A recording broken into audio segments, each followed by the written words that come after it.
അസ്സലാമു അലൈക്കും വറഹ്മത്തുള്ളാഹി വബറകാതുഹു. അൽഹംദുലില്ലാഹ്. അല്ലാഹുമ്മ സ്വല്ലി അലാ മുഹമ്മദിൻ വഅലാ ആലി മുഹമ്മദ്. നമ്മുടെ എല്ലാ കാര്യവും തീരുമാനിക്കുന്നത് നമ്മളാണോ? നമ്മൾ ഉദ്ദേശിക്കും വിധമാണോ ഈ ലോകത്ത് എല്ലാ കാര്യങ്ങളും നടപ്പാകുന്നത്? ഈ ലോകത്തുള്ളത് പോകട്ടെ, നമ്മുടെ കുടുംബത്തിൽ, നമ്മുടെ തന്നെ ശരീരത്തിൽ നമ്മൾ ആഗ്രഹിക്കുന്നതെല്ലാം നടന്നു കിട്ടാറുണ്ടോ? വളരെ പരിമിതമായ കാര്യങ്ങൾ മാത്രമാണ് നമുക്ക് ചെയ്യാൻ കഴിയുന്നതുള്ളത്.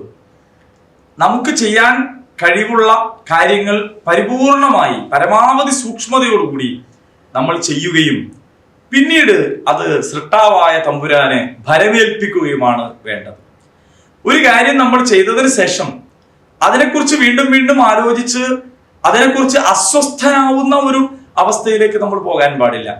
നമ്മൾ ജോലി ചെയ്യുന്നു, നമ്മൾ പഠിക്കുന്നു, നമ്മൾ പരിശ്രമിക്കുന്നു, അങ്ങനെ നമുക്ക് ചെയ്യാനാവുന്നത് നമ്മൾ ചെയ്യുകയും തുറന്ന മനസ്സോടെ എന്നിട്ട് അതിന്റെ പൂർത്തീകരണത്തിന്, അതിൽ നിന്ന് വിജയമുണ്ടാകുന്നതിന് പ്രപഞ്ചനാഥനിലേക്ക് ഭരമേൽപ്പിക്കുക, തവക്കുൽ ചെയ്യുക എന്നതാണ് വേണ്ടത്. അതിനപ്പുറത്ത് നമ്മൾ തന്നെ ഒരു കാര്യം ചെയ്യുകയും അതിന്റെ പൂർത്തീകരണത്തെക്കുറിച്ച് വീണ്ടും ആലോചിച്ചു കൊണ്ടിരിക്കുകയും ഉറക്കം നഷ്ടപ്പെടുകയും അതിനെക്കുറിച്ച് തന്നെ ടെൻഷൻ അടിച്ചുകൊണ്ടേയിരിക്കുകയും രോഗികളായി മാറുകയും ചെയ്യുന്നത് സർവ്വസാധാരണയായി നമ്മൾ കാണുന്നുണ്ട്. നമ്മൾ ഭരമേൽപ്പിക്കേണ്ടത് ആരെയാണ്? ഭരമേൽപ്പിക്കാൻ ഏറ്റവും ഉത്തമനായിട്ടുള്ള അള്ളാഹുവിനെ തന്നെയാണ്. നമ്മൾ നമ്മുടെ കാര്യങ്ങൾ ചെയ്തു, ഫൈദാ അസംത ഫതവക്കൽ അലല്ലാഹ്. നമ്മൾ തീരുമാനമെടുത്തു, ആ തീരുമാനം നടപ്പിലാക്കാൻ വേണ്ടി നമ്മൾ ആവുന്നത് ചെയ്തു, നമുക്ക് കഴിയുന്നത് നമ്മൾ ചെയ്തു, പിന്നെ അത് അള്ളാഹുവിന് വിട്ടുകൊടുക്കുക എന്നതാണ്. അള്ളാഹുവാണ് നമ്മുടെ വക്കീൽ എന്ന് പറയുന്നത്. നമ്മൾ സാധാരണ മലയാളത്തിൽ പ്രയോഗിക്കുന്ന പദമാണ് വക്കീൽ എന്നത്. നമ്മൾ കേസ് നടത്താൻ വേണ്ടിയാണ് വക്കീലുമാരെ സമീപിക്കുക.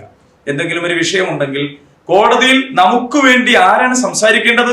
വക്കീലാണ് സംസാരിക്കേണ്ടത്. വക്കീലിനെ നമ്മളൊരു കേസ് ഏൽപ്പിച്ചു കഴിഞ്ഞാൽ പിന്നെ എന്താണ് സംഭവിക്കുക? നമ്മൾ ആദ്യം തന്നെ ഏതാണ് വക്കീൽ എന്നുള്ളതിനെ കുറിച്ച് അന്വേഷണം നടത്തും. നമുക്ക് പറ്റുന്ന വക്കീൽ ആരാണ്? കേസ് വിജയിപ്പിച്ചെടുക്കാൻ കഴിയുന്ന കഴിവുള്ള, യോഗ്യതയുള്ള, പരിചയമുള്ള വക്കീൽ ആരാണ് എന്നുള്ളതിനെ കുറിച്ച് നമ്മൾ അന്വേഷണം നടത്തും. അങ്ങനെ അന്വേഷണം നടത്തി ഒരു വക്കീലിനെ നമ്മൾ വക്കാലത്ത് കൊടുത്തു കഴിഞ്ഞാൽ പിന്നെ ആ വക്കീലാണ് എങ്ങനെയാണ് നമ്മൾ കോടതിയുടെ മുമ്പാകെ സംസാരിക്കേണ്ടത്, എന്തെല്ലാം തെളിവുകളാണ് നമ്മൾ സംഘടിപ്പിക്കേണ്ടത്, ഏതെല്ലാം രേഖകളാണ് നമ്മൾ കൊണ്ടുപോയി കൊടുക്കേണ്ടത് എന്ന് നമ്മളോട് പറയുക. എന്ന് പറഞ്ഞാൽ നമ്മൾ ഒരാളെ വക്കീലാക്കി കഴിഞ്ഞാൽ ആ വക്കീൽ നാം പറയുന്നത് ചെയ്യുകയല്ല, വക്കീൽ പറയുന്നത് നമ്മൾ ചെയ്യുകയാണ്. അപ്പോഴാണ് കേസ് വിജയിക്കുകയുള്ളൂ. നമ്മൾ ഒരാളെ വക്കാലത്ത് ഏൽപ്പിക്കുകയും വക്കീൽ പറഞ്ഞതിനപ്പുറം നമ്മൾ പെരുമാറുകയും ചെയ്താൽ ആ കേസിൽ നമ്മൾ പരാജയപ്പെട്ടു പോകും.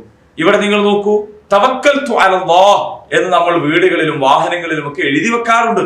അതിനർത്ഥം എന്താണ്?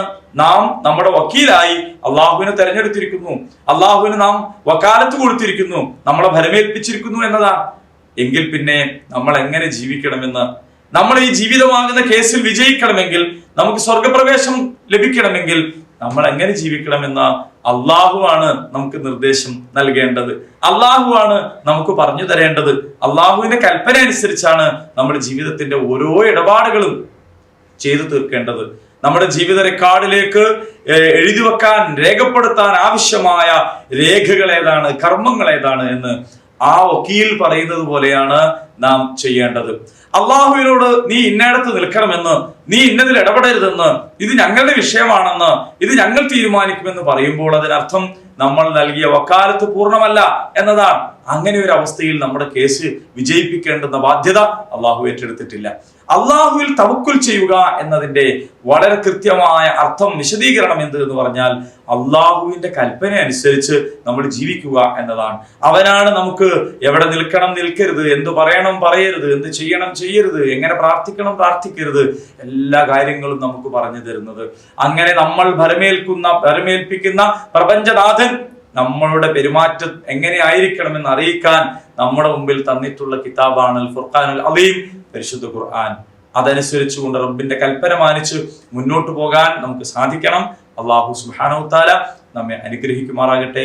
അൽഹംദുലില്ലാഹി റബ്ബിൽ ആലമീൻ.